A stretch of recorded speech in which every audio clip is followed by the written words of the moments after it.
Bonjour à tous, je m'appelle Victoria Dapoyan, j'ai 25 ans et je suis ingénieure aérospatiale diplômée de l'ISAE Super-Héros. Je suis actuellement en poste à la NASA, au Goddard Space Flight Center, un centre de la NASA qui est situé près de Washington DC. Donc je suis ingénieure aérospatiale et data scientist et travaille sur différents projets. Le développement d'outils de machine learning et de data science pour des futures missions planétaires, notamment des missions qui vont aller explorer Mars et Titan. Je travaille aussi en laboratoire sur des échantillons analogues à Mars et aussi pour reproduire l'atmosphère de Titan en laboratoire. Et j'ai aussi eu la chance d'aller sur le terrain et tester du matériel de la NASA pour des futures missions habitées, notamment dans des environnements similaires à la Lune.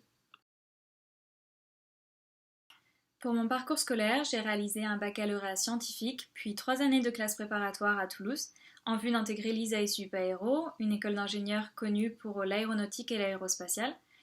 Donc je l'ai intégré en 2015 et j'ai réalisé 4 années là-bas, dont une année de césure où je suis partie faire des stages, notamment à l'Agence spatiale européenne en Allemagne, avec l'Agence spatiale française au Centre spatial guyanais à Kourou et aussi un semestre d'échange à Moscou en Russie. Pour mon stage de fin d'études, je l'ai réalisé à la NASA, là où je suis encore actuellement, et j'ai été diplômée en 2019 d'un diplôme d'ingénieur spécialisé en aérospatiale. J'ai choisi le métier d'ingénieur parce que j'ai toujours été curieuse et j'ai toujours aimé avoir un problème et essayer de le résoudre. J'ai aussi toujours été attirée par les sciences, les mathématiques, la physique, la chimie, la biologie en général, sans laisser de côté l'apprentissage des langues et la littérature qui m'ont aussi toujours passionnée. Et ce que j'aime aussi beaucoup dans le métier d'ingénieur, c'est le fait que la communication est vraiment primordiale. Dans ma vie de tous les jours, dans mon métier, je travaille avec différentes équipes, des équipes d'ingénieurs, des équipes de scientifiques, des équipes de computer scientists, des équipes de management.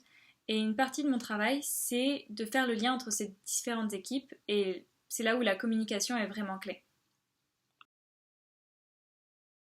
Ce qui a été difficile dans mon parcours, je pense, c'est la classe préparatoire. C'est stressant, c'est une grosse charge de travail, mais au final, j'en garde un très bon souvenir et je le referai, mais sans hésiter.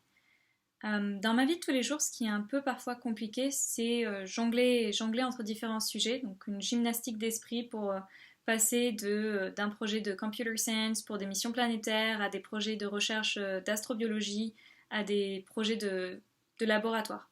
Donc ça, parfois, ça peut être un peu compliqué. Donc il y a forcément la passion pour le spatial. J'ai toujours été fascinée par les missions habitées, par les missions planétaires. Ça m'a toujours passionnée. Mais en dehors de ça, j'adore cuisiner, j'adore apprendre de nouvelles choses, faire du piano, faire du sport et j'aime aussi beaucoup lire.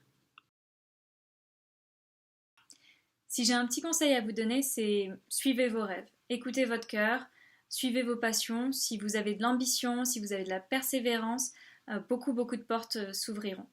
Aussi, n'hésitez pas à contacter d'autres personnes qui sont dans ce milieu-là, qui seront vraiment ravis de répondre à vos questions. Et suivez votre cœur et votre passion. Ne vous bloquez pas, il n'y a pas de métier pour les filles, il n'y a pas de métier pour les hommes. Écoutez-vous, écoutez votre ambition et toute la motivation et la persévérance vous guideront, c'est sûr. Merci beaucoup pour cette opportunité et à très bientôt.